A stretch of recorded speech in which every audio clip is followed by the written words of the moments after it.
Well, good morning to you today, church family. And the rooster says good morning too.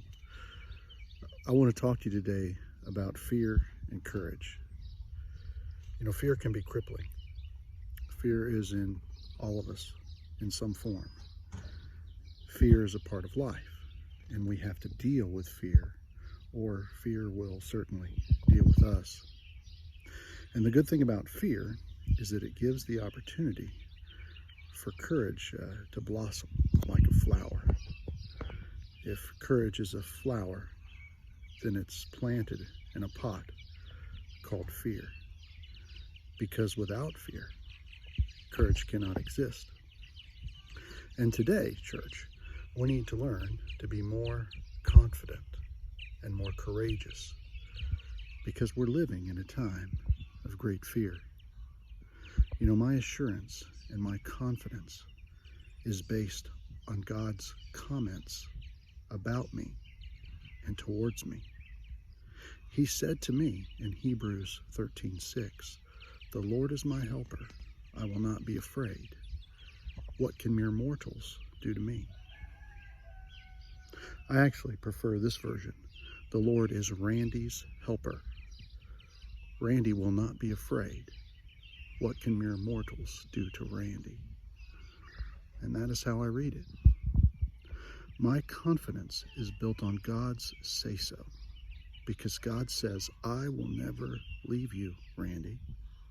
Then I can say with courage that the Lord is my helper, and I will not fear. I will not be haunted by apprehension. I will not have crippling anxiety. I will not suffer from analysis paralysis, because it is time for me to take action. I don't know about you, but my faith tends to falter when those apprehensions come and I forget the meaning of God's say-so in my life. I forget to take a deep breath spiritually and remember why I am here and who I am. And the only way to get that dread and fear taken out of me is for me to listen to God's say-so from His Word, and then be courageous and take action. Our enemy, my enemy, is alive and well, and he's getting none of the blame for what is happening right now, and how our communities are so divided, and how the nation is hurting. Make no mistake, it is the enemy, not the person, we are fighting. Jesus gave us the tools, and it's high time we use them.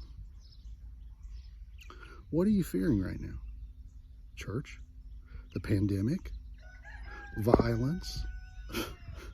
God is bigger than all that. Get a hold of the Father's say-so today, church, and then say with good courage, "I will not fear." It does not matter what evil or wrong is in the way. God has told you, He has told me, "I will never leave you." And at this very moment, in this very circumstance, and the very thing you're thinking about right now, God wants to do something through you and in you. So don't just sit there and be fearful. Rise up. Take action. Be the force of love and compassion that you're called to be today, not tomorrow. Not at the next meeting. Today. The Lord is your helper. Do not be afraid.